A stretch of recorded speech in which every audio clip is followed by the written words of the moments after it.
Happy Friday and welcome to The Week, your source for news you don't need. I'm Chris Clark. The year 2011 was a big one. We've seen unrest in countries, changes among world leaders, and financial struggles in major parts of the world. But for a few reasons, we at The Week won't touch any of those. We start first with a story which may have affected more parts of the world than any other, the Occupy protests. A global outcry against corporate greed has risen up in almost 1,000 cities worldwide. People have taken their anger to the streets, saying their governments have been taken over by big business. As Russia Today reports, people have been protesting in thousands of cities over many issues.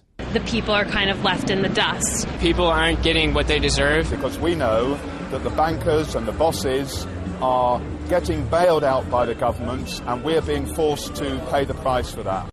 They were protesting against the fact that a lot of people have been left without jobs, that a lot of people are forced to move out of their homes. But then, as we noted earlier this year, things got a little bit out of hand. The group is speaking out against government corruption, lack of funding for education, insufficient health care, corporate greed, housing prices, political partisanship, unemployment, unfair distribution of income, bank bailouts, private funding for politics, capital punishment, the Federal Reserve, limited union rights, and a lack of funding for public service.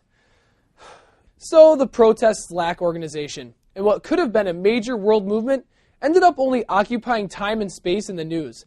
But why weren't they more effective? Because of people like this. The focus of my story tonight is, why are they here? So why are you here? It's so annoying to have that in. Get rid of us. I'm here. Okay, if you want to be on TV, step up. If you don't, okay, well, I'm talking to her right now. From my perspective, what you've done is you've basically written stuff you want on a sign, like a Christmas list, and then you're holding it in the air. Yeah, why not? Why not? So why are you here? I see. Let's see.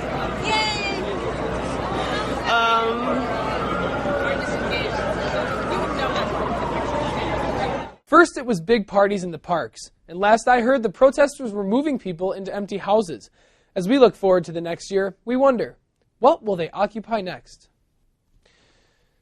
One of the biggest stories coming out of China this year was the explosion of Weibo, China's Twitter-like microblogging service.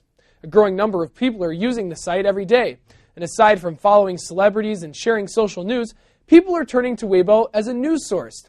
That may not be the smartest idea, considering false stories of prominent authors dying and banks handing out money for old coins got huge publicity. Then there's the story of Guo Mei, a woman who claimed to be a high-ranking employee with the China Red Cross. After posting pictures of her outrageously luxurious lifestyle, Guo Mei did a lot to ruin the credibility of charities in China. It turned out the woman had no ties to the China Red Cross, but the damage had already been done. So what can we do to make 2012 better than 2011? Some people are using the network to post their New Year's resolutions. A user named Little Beansprout Works Very Hard aims to reduce her carbon butt print, also known as losing weight. A Weibo user named Ray is the Little Sun is hoping the world doesn't come to an end. Well, Ray, if your hope doesn't get fulfilled, at least you won't be around to know about it. One more user named Ma Xiao said it's time to say goodbye to being single. And Zuo went further by asking Sheldon Cooper, the main character of The Big Bang Theory, out on a date. I wonder if she's heard back. Many Western celebrities have gained popularity on China's Weibo sites this year, but many more of them have made headlines for reasons other than their on-screen performances. For this week's Roundup, we take a look at the year's best celebrity gossip. So here's the gossip, 30 seconds. Charlie Sheen ruined his record-setting TV acting deal, got a divorce, and embarrassed himself in the media. Lindsay Lohan continued to visit courtrooms every few months. Kim Kardashian started dating another professional athlete, and their marriage ended in disaster. Beyonce has a baby bump, but some are questioning its authenticity. Arnold Schwarzenegger has an illegitimate son. Justin Bieber didn't impregnate a crazed fan backstage. Kobe Bryant is finally getting a divorce. Lady Gaga wears food as clothing and rides around in an egg. Some nude photos of Scarlett Johansson made their rounds on the internet. Ashton Kutcher got divorced and was entertained by college students, and Miley Cyrus loves to smoke marijuana. Celebrities weren't the only ones to mess up this year. In fact, we here at The Week have our fair share of on-camera mess-ups. So to send you into the new year the right way, we hope you enjoy this montage of our worst mistakes. Happy New Year. Happy Friday and welcome to The Week. My hands just got stuck together. Here's a little secret, Shaanxi residents. Don't let anyone see you throw them away. After the WTO, the World Toilet Organization, closed its doors to this year's World Toilet Summit and Expo in China, Founder Jack Sim began speaking out about a lack of clean, accessible toilets. In order to...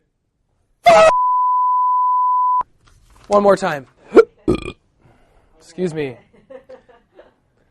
All right, here we go. Ready? Let's do this. It's been more than a week now since Lao Pan, a man from China's Qingdao